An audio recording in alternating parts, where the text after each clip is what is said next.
I summon thee. One bite, and all your dreams will come true. Villains tend to be an outlet for animators to go nuts.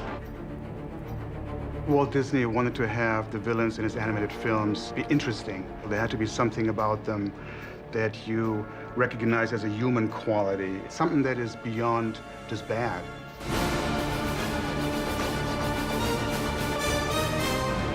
The villains in Disney films, they're very special. Every film that goes by, the first thing we do as animators is who's the villain in the movie and what kind of unique things can we have them be doing. The villains are the most expressive ones. If it wasn't for the villain, everything would be normal. The prince would marry the princess and they would be happily ever after, and you wouldn't have a story and you wouldn't have a movie. Some of my earliest memories are watching Disney films. When I think of my favorite Disney villains, Poor Roger is your bold and fearless Sir Galahad. certain moments still stick in my head. Listen well, all of you. Before the sun sets on her 16th birthday, she shall prick her finger and die.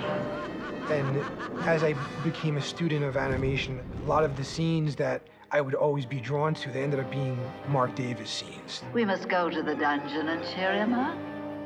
Mark Davis came to the studio based on his ability to draw animals. He did Flower in Bambi. He can call me a flower if he wants to. Strange thing was that they needed people who could draw well so badly that I drew very few animals. I got into the thing of having to do human characters, leading ladies, so to speak. Like Cinderella and Alice. I worked on the Mad Hatter's Tea Party. But I thought there was plenty of room. Ah, but it's very rude to sit down without being invited. Ward Kimball did the Mad Hatter and the March Hare. He got to do the fun stuff. Mark had to do mostly the pretty girls, and he wanted to do the villains. Walt let him do Maleficent because Maleficent was very beautiful. In the end, she turns into a dragon. So she went from beautiful to pretty bad. The interesting thing about Mark Davis's characters is just the design and the power in it and the simplicity. Your eye is being guided right up to her face, where you're supposed to look at. The costume itself was an awful lot of the movement.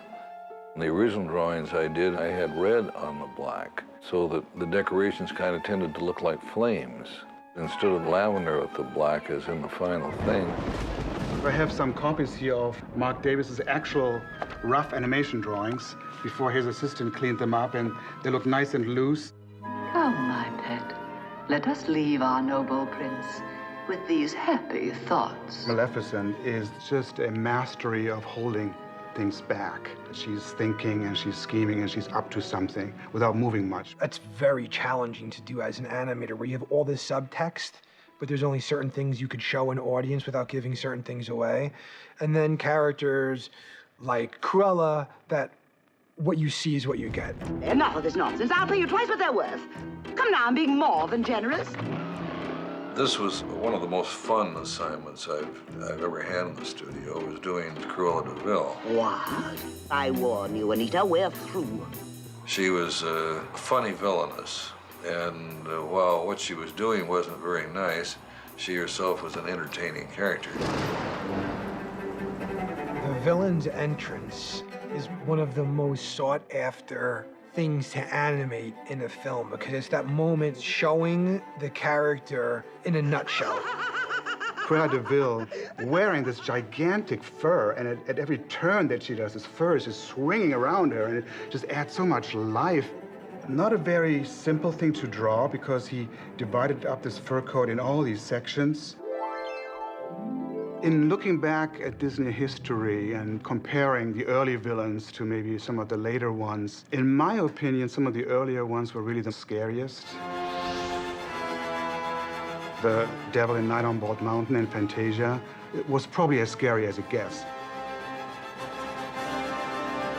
Introducing the only marionette who can sing and dance absolutely without the aids of a string. Stromboli was a mix. He was funny because he had this roly-poly body, but he also meant business. There! Throughout the 50s, when I think about characters like Captain Hook, there was more comedy that came in to entertain people. Stand by, Smee, while I take a look around. When you look at the films, starting with the early 60s, like 101 Dalmatians. Blast this pen! Blast this wretched, wretched pen! Ah! And Sword and Stone. Those were directed by Woolly Reitherman. I guess his take on villains was a bit more on the comedy side than scaring the popcorn out of children. I certainly favor the humor. I think that we're in the business of entertaining people.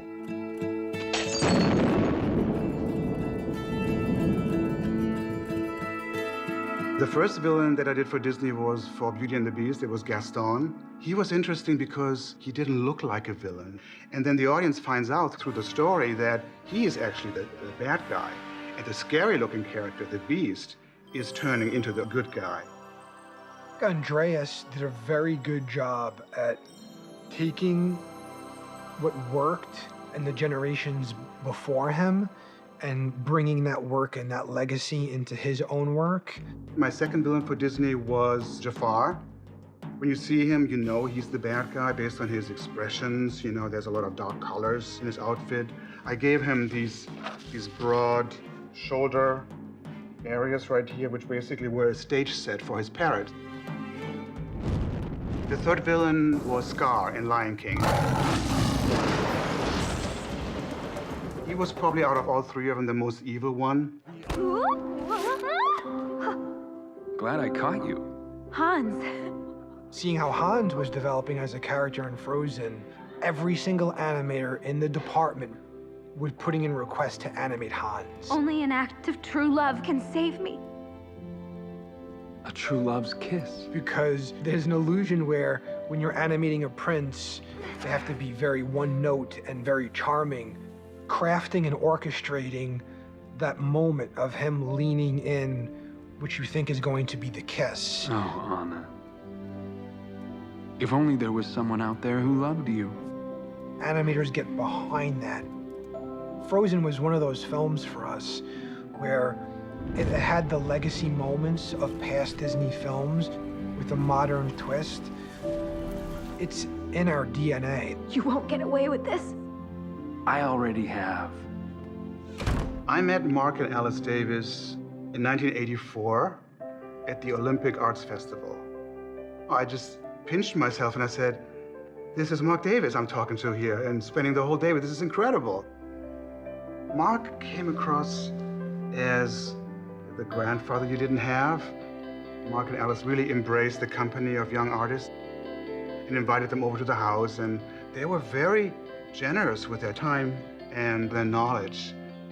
For Mark's 80th birthday, I did a drawing. This is just a copy of it. And I told him basically how much I respect him, his friendship and his tutorship. I was also trying to show the influence he would have through work like Maleficent on Jafar. I remember looking at the drawing, he had this chuckle. He would just go.